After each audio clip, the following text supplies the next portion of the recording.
April मासाव जानो गोनां जि बिसायख'थिमोन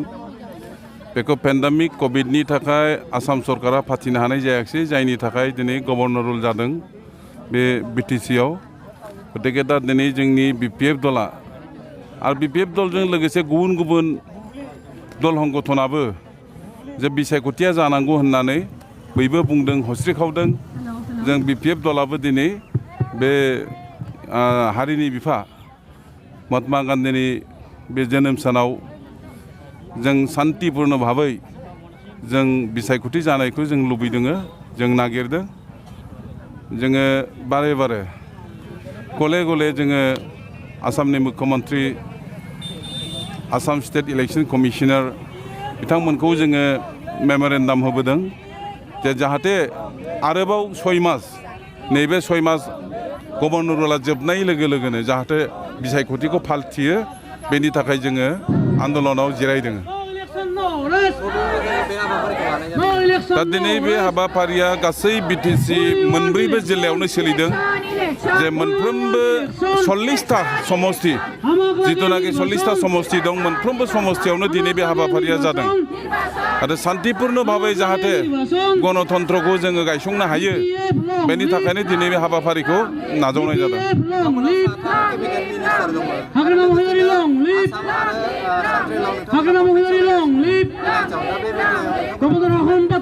नाथाय सरकारा दाबो दङ जोंनिनो सरकार नंगौ खिन्थु जिनिसा मा जादों मा गेजेरावहाय जे बे निर्बाचनखौ फाथिनो थाखाय आसामल' नङा गथै बिश्वआव बुहुमनाङै बे पेन्डेमिक जिथुनाखि 19 कभिड बेनि थाखाय कर'ना भाइरासनि थाखाय इलेक्सन फाथिनायनि मोनसे मोजां बोथोर मोनाखैमोन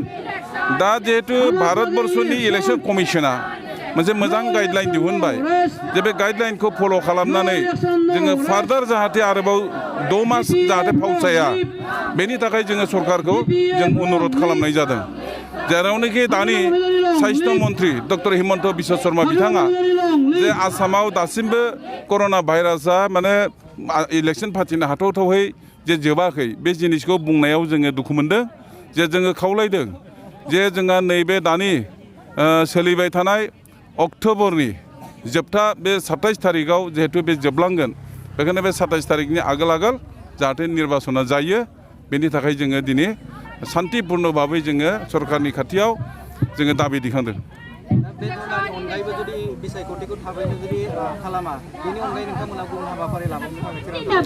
आन्दलननि हाबाफारिया जोङो सोलिबाय थागोन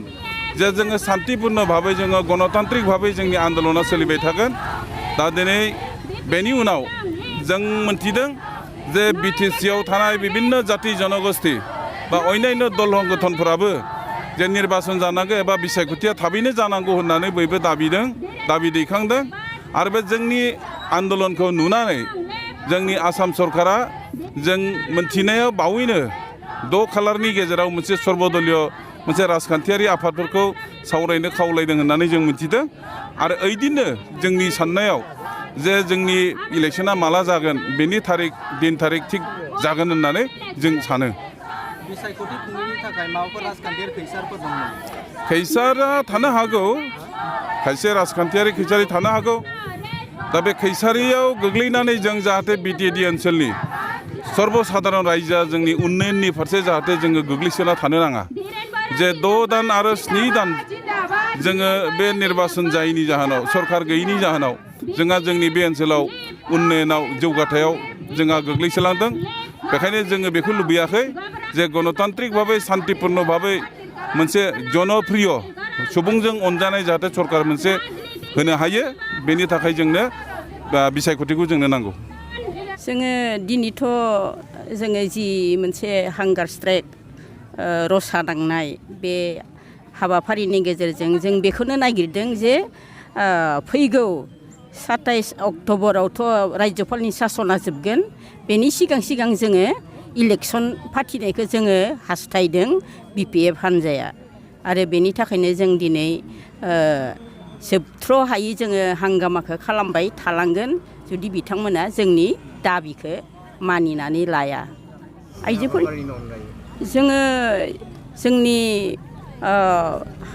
जोंनि हाइकमान्डआ जोंखौ जि निर्देश होयो जों बेहाय फालिलांबाय थागोन बेयो जोंनि गासै